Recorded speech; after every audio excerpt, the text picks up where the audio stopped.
My mother brought her boyfriend to live with my grandmother and threw out all of my dad's belongings. But when my grandmother finally kicked her out, the boyfriend found a place for himself alone and left my mother on the street. I've been wanting to post the story online for a long time, but always overthought it and backed out. Now I'm finally ready to tell everything. My grandmother threw my mother out, and I completely support her decision. Yes, a daughter is happy that her grandmother threw her own mother onto the street because she truly deserves it. If anyone still thinks I'm the villain here, like my mother keeps saying, then let me introduce you to her, though she's already taken by an idiot, so you'd have to try pretty hard to outdo him.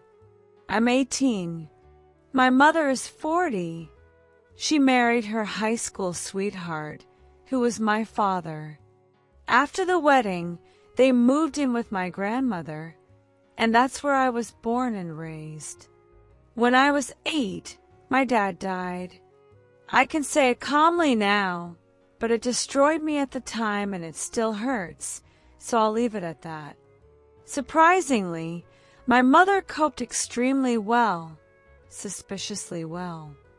1 week after my father's death, she was out partying with friends. She said there was no point locking herself in her room crying, and that moving on is just as much a part of life as death is. After Dad died, my mother was almost never home. I felt lonely and abandoned. The only person who stayed by my side was my grandmother. She comforted me and explained that everyone grieves differently, and my mother's way was to run from the person who reminded her most of her loss. My grandmother is the kindest woman I know and only wanted healing for our family. On the days my mother left me alone, Grandma took me for walks, bought me ice cream, and did everything she could to cheer me up. I wasn't just grieving my father. I was also grieving the mother who had disappeared from my daily life. As you've probably guessed, my mother and I continued living with my grandmother after Dad died. Grandma, my father's mother, was generous enough to let us stay. She could have put us out on the street, but she never did. Even though my mother had no job and I was a depressed teenager, Grandma never made us feel like charity cases. She simply said we could stay because I reminded her of her son, and after losing him, she saw no reason to throw away the people he loved. My mother has never worked and owns nothing in her name. The house belongs to Grandma, and there's a small apartment Grandma owns that we rent out for extra income. Meanwhile, I work part-time while attending community college. I'll probably start a real career at 22, but until then I wanted to help with household expenses. The first time I offered Grandma money from my paycheck, she refused and told me to save or invest it. I've always hated how my mother takes Grandma's kindness for granted. I begged her countless times to get a job, and her answer was always, "Why? Your grandmother has plenty of money to support us, and if we ever need more, we can use your father's savings." I reminded her those savings were for my education, and spending them would disrespect Dad's memory. She would scream, "Don't tell me what to do, I'm your mother. Stop letting that old witch brainwash you." Thankfully, she never touched the college fund, and that's what I'm using for tuition now. Little by little I realized my mother is a narcissist. I never told her I have a job because she would demand money. As far as she knows, I'm a broke student. When I was little, I saw her steal cash from Grandma's purse and tell me, "It's our little secret. If you don't tell Grandma, I'll buy you a treat." When I got older and understood it was wrong, I confronted her. She claimed Grandma knew and I were just borrowing. When I told Grandma, she installed security cameras everywhere except the bedrooms and started keeping her purse in a locked living room drawer. The theft stopped. You're probably wondering why Grandma let a thief and a freeloader keep living there. She explained it to me. If she reported the thefts, police would treat it as a minor domestic issue and just give a warning, but my mother could then take me and we'd end up homeless. Grandma consulted lawyers about getting custody of me, but unless there was severe, provable abuse, no judge would give custody to a grandmother over a mother.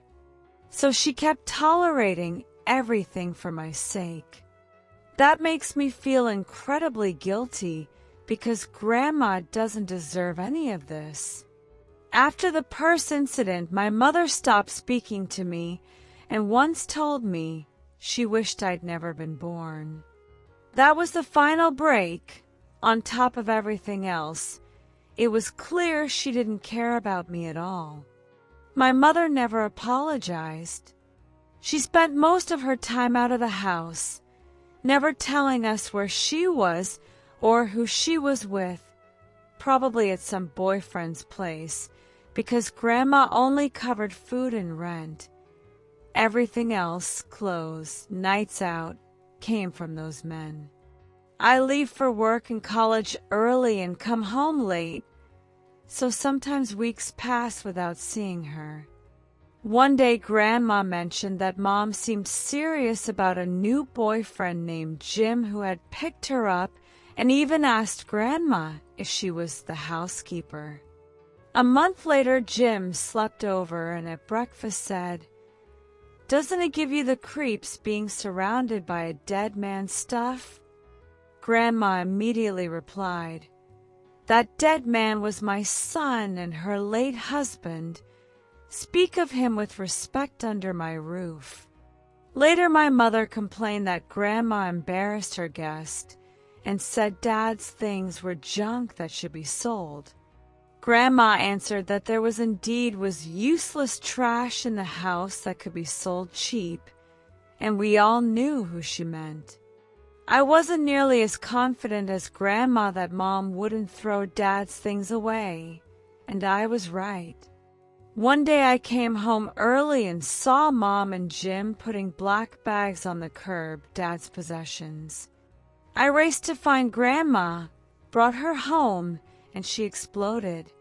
Jim cheerfully announced he was moving in and they were making space. Grandma gave them 5 minutes to bring everything back inside, or she'd be the one getting compacted by the garbage truck.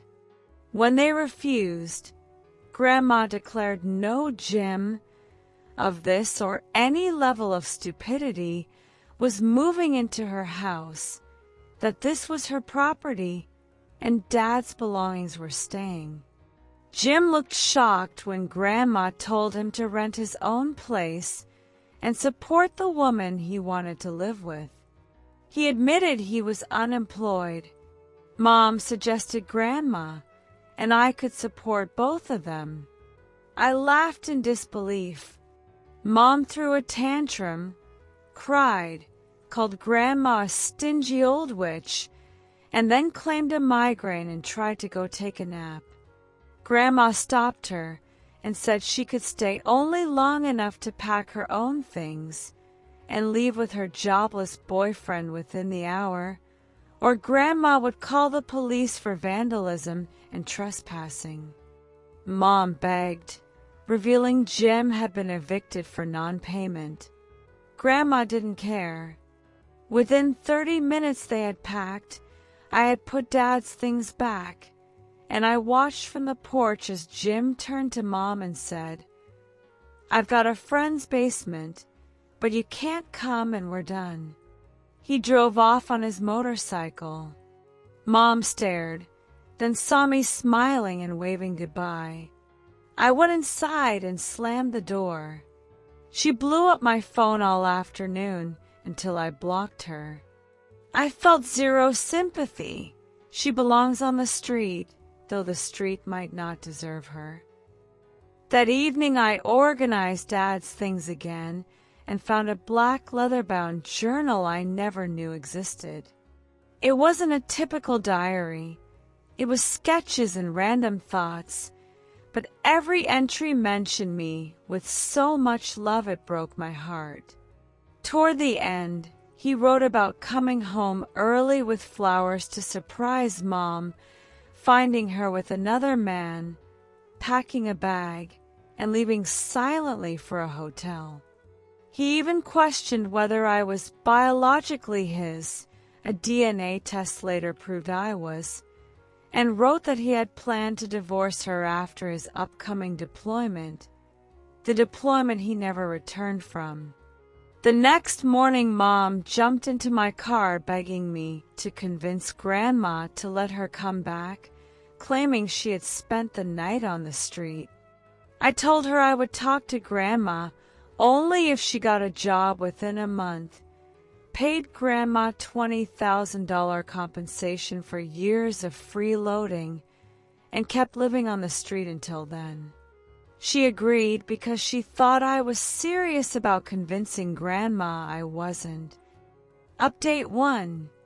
2 weeks later, she really did get a cashier job. Grandma and I had already decided she was never coming back. We drafted a fake confession that she vandalized the house. We have it on camera anyway, hoping she'd sign it thinking it would let her return. She did. Update 2. Grandma waited a week, then told her she could never live here again. The signed confession is now part of a lawsuit for damages to Dad's belongings. Update 3. 3 months later.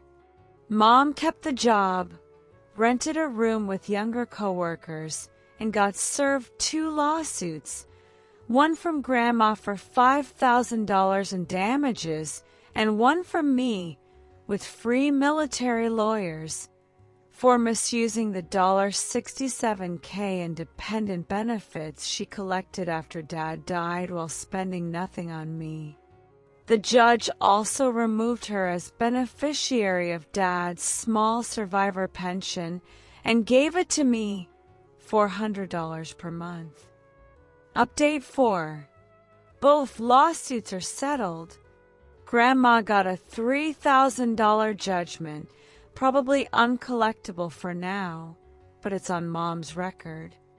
My case awarded the full amount she wrongfully kept plus switched the monthly pension to me. Mom now has 2 debts she'll be paying for years, no more free money, and no home with us. Exactly what she deserves. This will probably be my final update.